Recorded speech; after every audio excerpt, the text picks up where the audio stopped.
मुलांनो, आपण बाहेर खेळतो. खेळून झाल्यानंतर आपण घरी जातो. घरी गेल्यानंतर आपण सर्वप्रथम कुणाला शोधतो? तर आपण आपल्या आईला शोधतो. आपण जेव्हा डोळे बंद करतो तेव्हा सर्वप्रथम चेहरा आपल्या डोळ्यासमोर येतो तो आपल्या आईचा. बाहेर खेळता खेळता जर आपल्या पायाला लागलं तर पहिले उद्गार आपल्या तोंडातून निघतात आई. तर अशाच एका अशिक्षित आईची आणि तिच्या मुलाची कविता आपण माय या उपघटकात अभ्यासणार आहोत.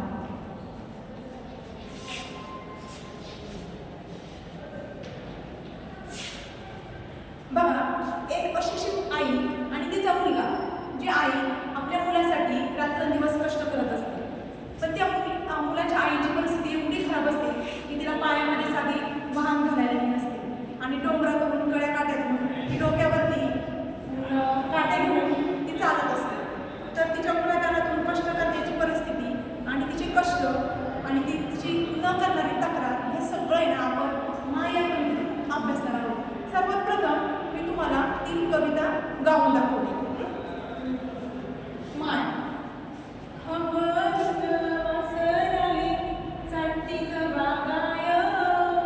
तिच्यामध्ये दिसते मला तवा माई माय, फन फाट्या एचायाले माय जाई राणी, पायात नसे वाहन साधी हिंडे अनवाणी, इचू काट्याला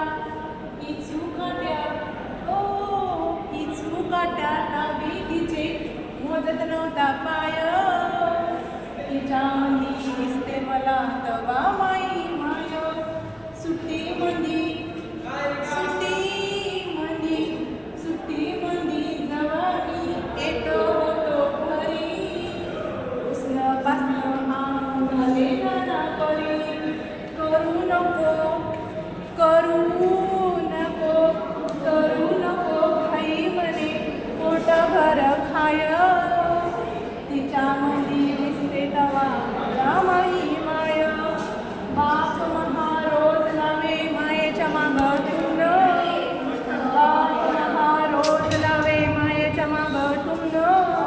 बस झालं शिक्षण याचं घेऊ दे हाती ऋण, बस झालं शिक्षण याचं घेऊ दे हाती ऋण,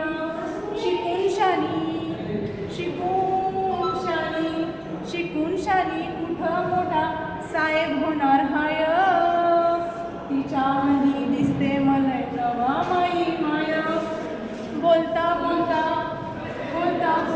एकदा तिच्या डोळ्याला पाणी, मले गवा दिसे सांग मले राजा तुई राणी, या डोळ्यानं पाणी प्रेमी दुधावरची साय, तिच्यामध्ये दिसते मला तवा माई माय, म्हणून वाटते मला तुई भरावी सुखानं ओटी, पुन्हा एकदा जन्म घ्यावा माये तुझ्या पोटी, पुन्हा एकदा जन्म घ्यावा माये तुझ्या पोटी, अन ठेवावे माया घट्ट धरून तुहे पाय, तिच्यामध्ये दिसते मला तवा माई माय, तिच्यामध्ये दिसते मला तवा माई माय. असं सगळं 5 पोळ्यांची ही माय कविता आपण आज तारासुरात म्हटलेलं आहे. तर या कवितेमधून आपल्याला काय शिकायला मिळते? तर बघा, जशी गाय आणि वासरू यांचं प्रेम तुम्ही बघितलंय.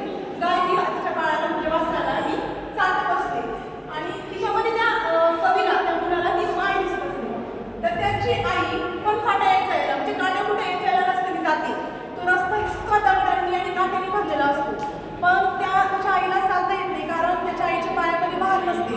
पण आपल्या मुलाने शिकावं, मोठं व्हावं यासाठी ती त्या काट्याकुट्याचाही विचार करत नाही आणि त्या काट्याकुट्यातून रस्ता काढत ती चालते. त्याने जेव्हा हा मुलगा घरी येतो तर त्या आईला आकाश गगन येत होतं. तिला असं वाटतं की माझ्या मुलाला मी काय करू, म्हणजे त्याच्याजवळ बसून त्याला उसनापासून आणून खाऊ घालते आणि जेवताही त्याच्याकडे ती नीट लक्ष देते.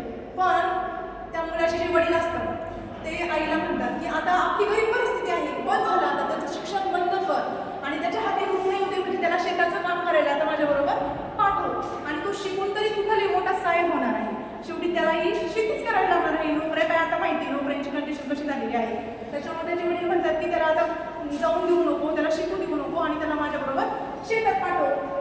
आईला ह्या गोष्टीचं वाईट वाटतं. किती केला तरी तो आईचा जीव.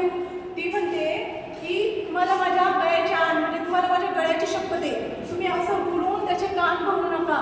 त्याला शिकू द्या, त्याला मोठे होऊ द्या. आणि असं म्हणून पूर्णामाई म्हणजे ती रडू लागते. पूर्णामाई पूर्णामाई म्हणजे काय? पूर्णामाई येणे म्हणजे डोळ्यात आसू येणे, डोळ्यात पाणी येणे.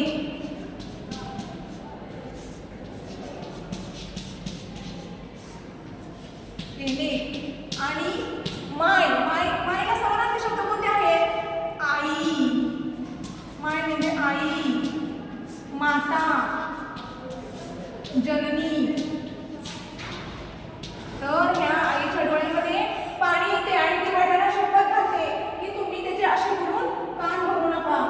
तिच्या परत एकदा डोळ्यात पाणी आले आणि मग ती त्या मुलाला म्हणते मला सांग बरं कधी मला तुझी राणी दिसल बघायला मिळेल एकदा माझ्या डोळ्यांनी.